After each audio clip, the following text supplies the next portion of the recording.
Good evening. We hope that you are not discouraged yet. A lot of people get discouraged so early in life that they forget all they plan to do in the year 2023. Today, we want to look at discouragement. What is discouragement? How do you know when you are discouraged? And how do you combat discouragement? Discouragement is an attitude of hopelessness and defeat. It is the state of having lost your confidence or enthusiasm, disheartening, and lack of courage to face the day. Discouragement generally occurs when our expectations, that is, what we think should happen, don't really align with reality, that is, what actually happens. Discouragement is a spirit that often comes when you do the right things, but you get little or no result. It is one of the devil's tools to make you feel bad about yourself, to hinder your progress, and stop you from being successful. People often confuse discouragement with disappointment. No, they are not precisely the same thing. Disappointment is our natural emotional response when our expectations for a particular outcome are not met. But discouragement is the inability to rise above our daily disappointment, leading to more disappointment and ultimate failure. It is okay to be disappointed, but don't get discouraged. You can be disappointed and still brace up, but you become discouraged when you allow that disappointment to keep you down. How do you know if you are discouraged, or how do you know a discouraged person? How do you know that you are battling with discouragement? What happens when you are discouraged? You feel heavy. You feel stuck. You feel sad and even hopeless sometimes. When you feel discouraged, it colors so much of your mind. You easily find more discouraging signs that things won't work out. Your brain is in reverse gear, and is now very sensitive to and receptive to anything negative. You feel unwilling to accept new things or new tasks. You feel the whole world is against you.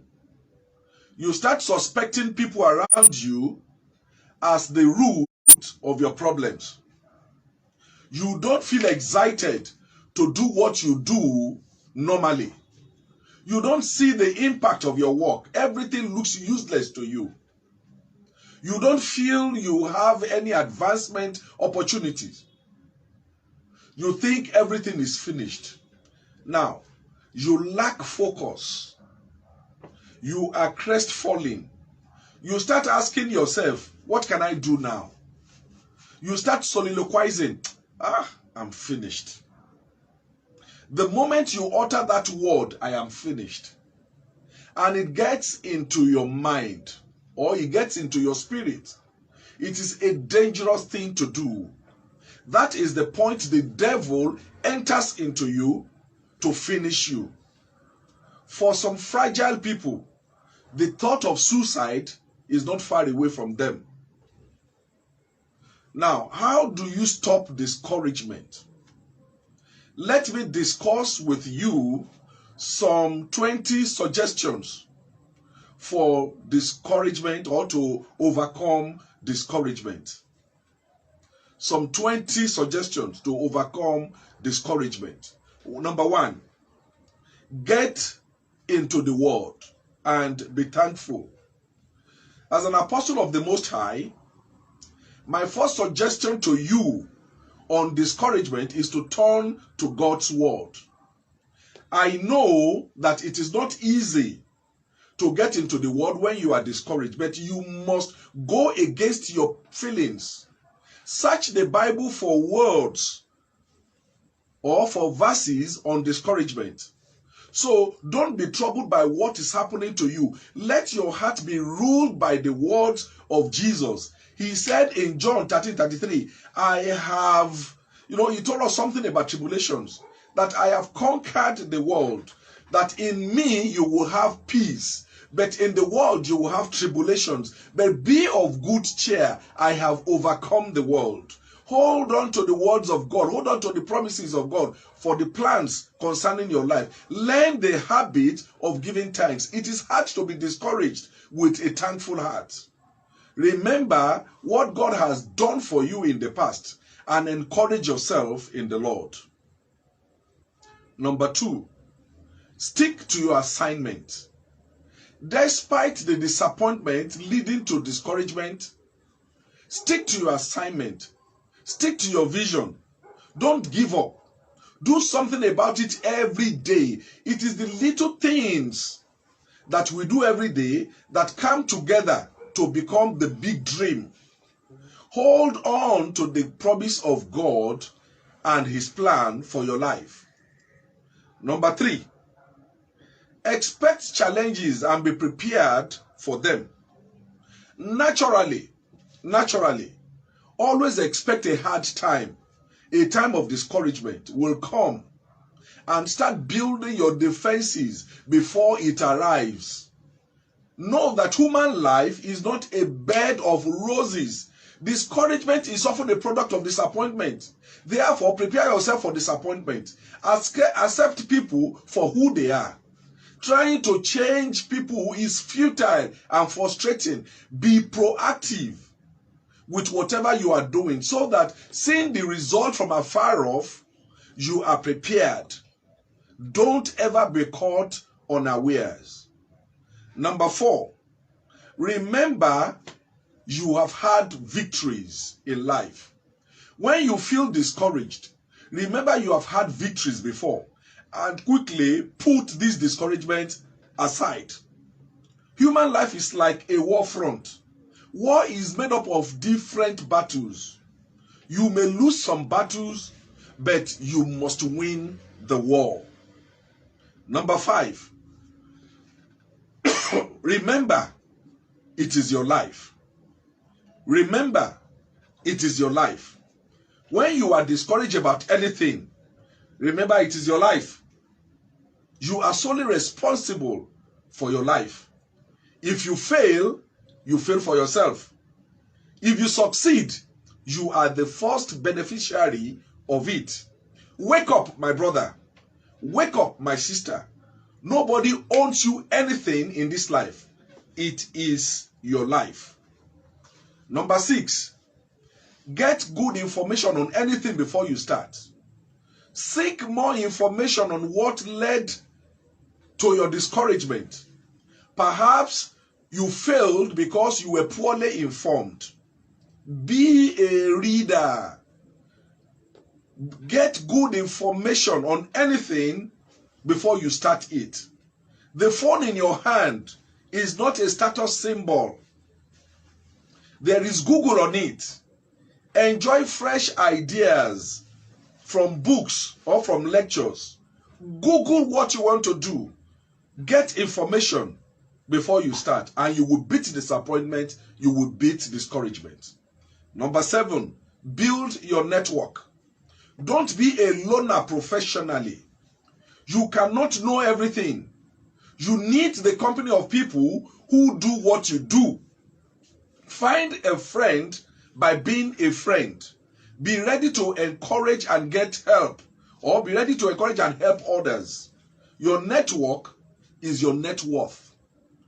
Do you hear me? Your network is your net worth. Number 8, be proactive.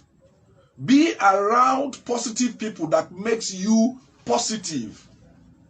Know people who stimulate you and encourage you. Keep dates with them. Grab lunch with them. Invite them to your house or visit them and confide in them. Don't spend too much time with people who discourage you.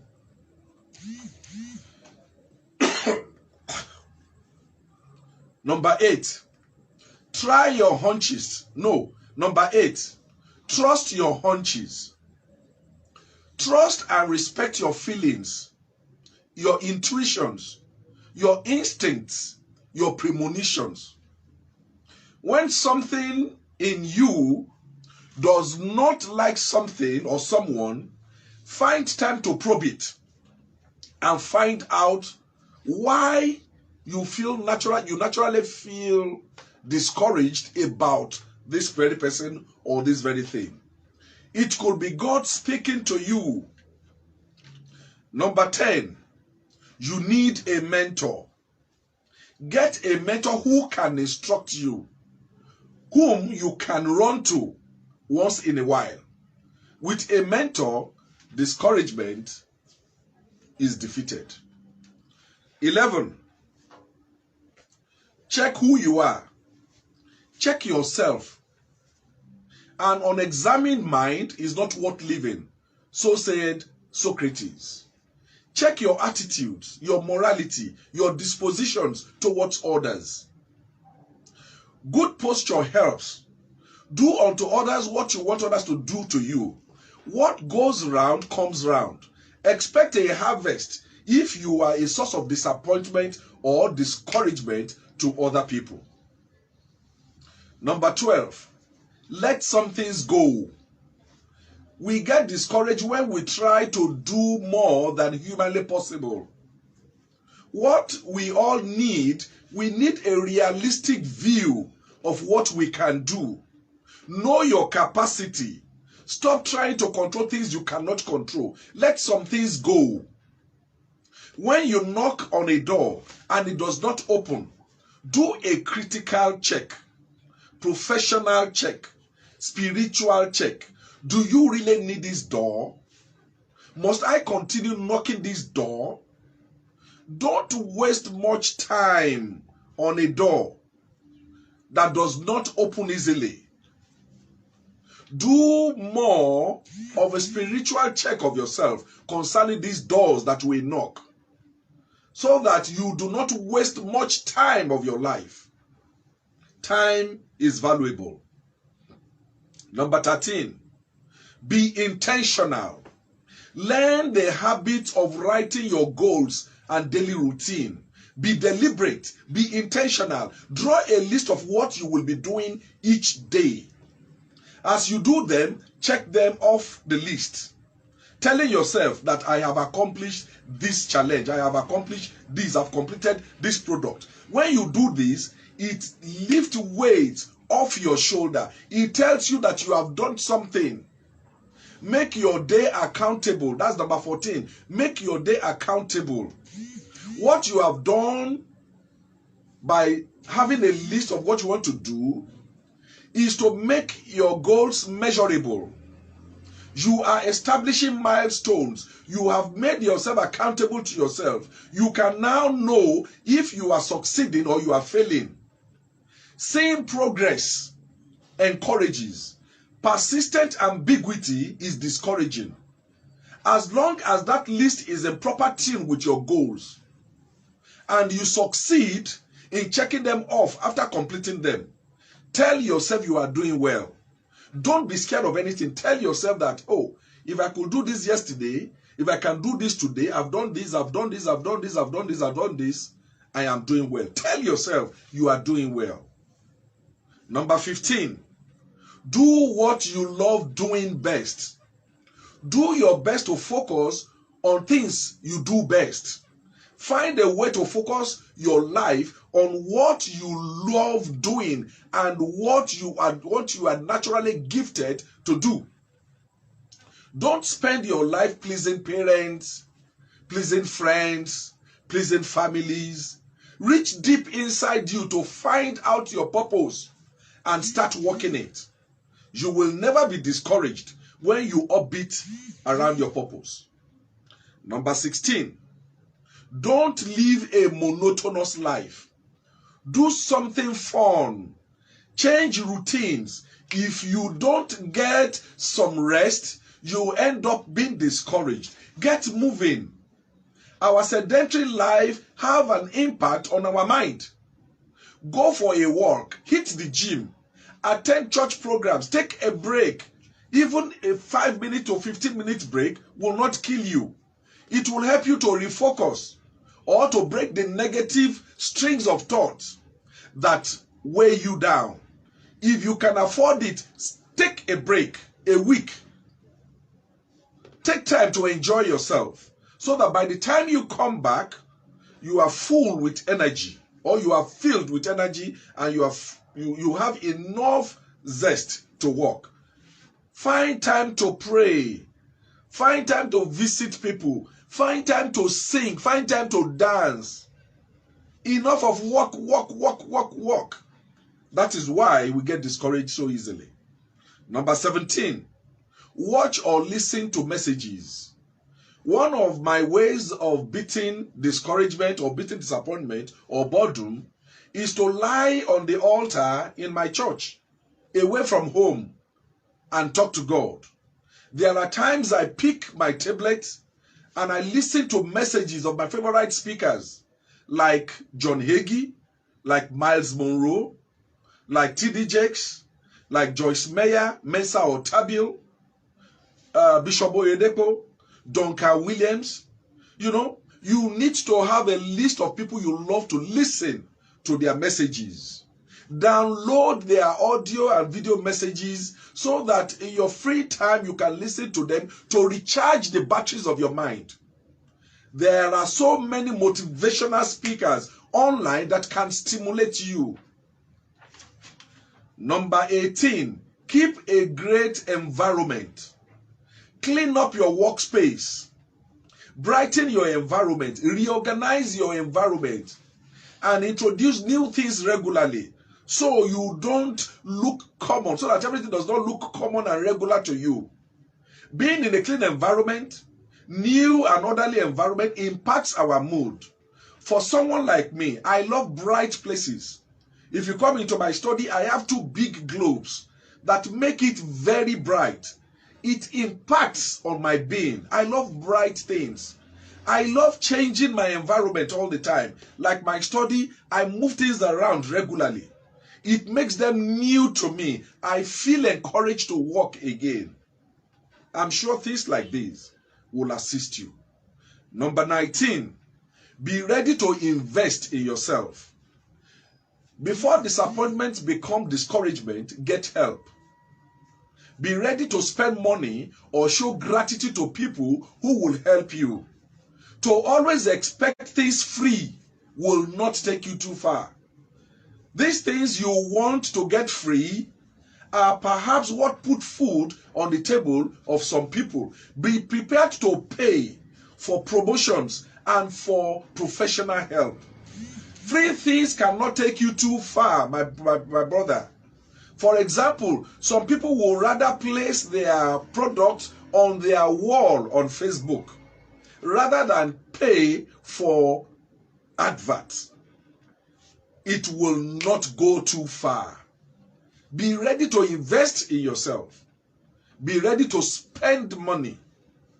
Be ready to give tips. Be ready to appreciate people. Number 20, and the final one. Control your inner dialogue. Speak to yourself. Don't listen to yourself all the time.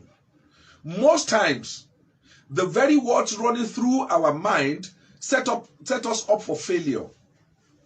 We don't really see things with our physical eyes, but we see with the eyes of our mind. Our minds have had so many negative things. It has seen so many wrong things, terrible things, and it has processed them and stored them away somewhere. Depending on what you allow to go into your mind can set you up for failure. Don't allow discouraging thoughts in your mind always. Tell yourself positive stories. Every second of the day, we make hundreds of decisions. What we do, how we think, and how we talk to ourselves, how we have conversations within us, impact on who we are. Pay attention to the conversations going on in your mind and instruct yourself what you want your mind to focus on. Pay attention to these conversations and watch how your life changes. Finally, we are either coming out of struggles or of crisis, or we are going into it, or we are in it. It's all part of the living on this planet Earth. But ultimately, we can choose how we react to whatever life throws at us, including discouragement. Remember that you have the power to control discouragement when it comes knocking. If you equip yourself with the proper defenses, you can overcome it and live a good life. I believe you have learned enough story, or you've learned enough lesson today on how to beat discouragement. I have given you 20 ways to do this. You can find yourself in one or two or many of these suggestions. May the Lord be with you. May you not get discouraged in your life. And when discouragement comes, may you know how to respond to it very quickly. You can be knocked down, but please don't be knocked out. The only time you can be knocked out is when the Lord calls us home. And may the Lord be with you until that day. Thank you. The Lord bless you.